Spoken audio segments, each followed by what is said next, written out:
이 백혜룡 경정이 수사하고 있는 그 마약 관련해서 투약하는 자를 잡은 겁니다. 잡았는데 그걸 추적하다 보니 조직원을 검거하게 된 거죠. 그래서 말레이시아에서부터 마약을 갖고 온 조직원을 검거했는데 비행기에 잘 갖고 들어왔다는 거예요. 어떻게 갖고 들어왔냐 물었더니 이 마약을 약 42kg 정도를 조직원 2명이 랩에다가 했는지 몸에 칭칭 감아 들어왔다는 거죠. 그럼 칭칭 감아 들어와서 비행기에 검역대도 통과하고 검사대도 통과해서 어떻게 들어올 수 있느냐? 그래서 물으니 세관에 있는 직원이 안내도 해주고 택시 타는 데까지 데려다 줬다. 이래서 이 수사가 시작이 된 겁니다. 그래서 세관 직원을 불러다가 이야기를 하는데 벌써 그 CCTV 같은 건 포렌직이 됐고요. 그래서 이제 세관을 수사하게 된 건데 세관에서는 그렇게 얘기하는 거죠. 그때 뭐 그런 사람들 연루 안 돼 있어요. 뭐 이렇게 얘기하다가 또 하나는 32kg을 도마에다 넣어서 화물로 보냅니다. 그러니까 화물도 또 통과된 거죠. 그러니까 몸에 칭칭 감아도 통과되고 화물로도 통과되니까 말레이시아에 있던 조직원들이 100kg를 가지고 화물로 또 보내려고 말레이시아에서 기다리고 있었던 거예요.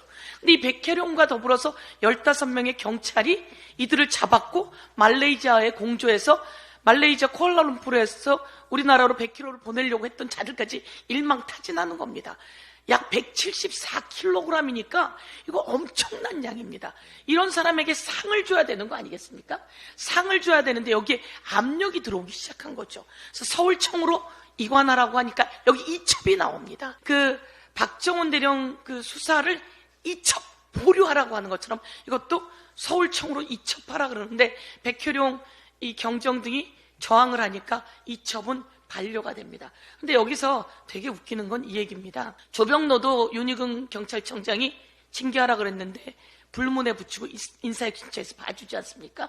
여기에 이제 수사배합이 또 하나 들어있는 거고요. 여기에 이제 남부지검에다가 이 세관 직원 4명에 대해서 압수수색을 요구합니다. 그런데 이게 영장이 반려됩니다.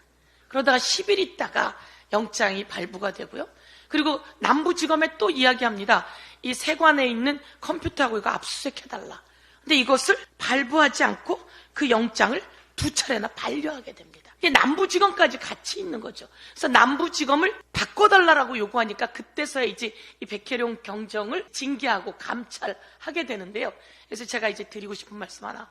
조병노는 이종호가 치안감으로 승진시킨다고 했던 사람 아닙니까? 이 조병노는 어떻든 승진은 되지 않았지만 이종호가 이야기했던 자예요. 근데 조병노가 이 내용이 나오자마자 핸드폰을 분실했다고 합니다. 그러니까 증거인멸에 들어간 거죠.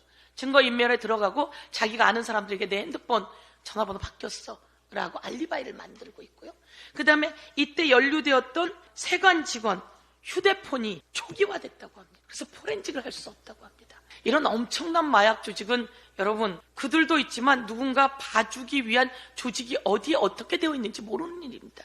그래서 세관을 갔는데 그 세관을 빼라 그러고 세관을 보호하게 하고 이런 과정이 똑같이 닮은 최혜병 사건 수사외학과 똑같이 닮아서 제가 그 내용을 좀 더 세관과 경찰하고 연락하면서 이 내용을 받은 내용인데요. 그래서 국민 앞에 약간의 영화처럼 브리핑했습니다.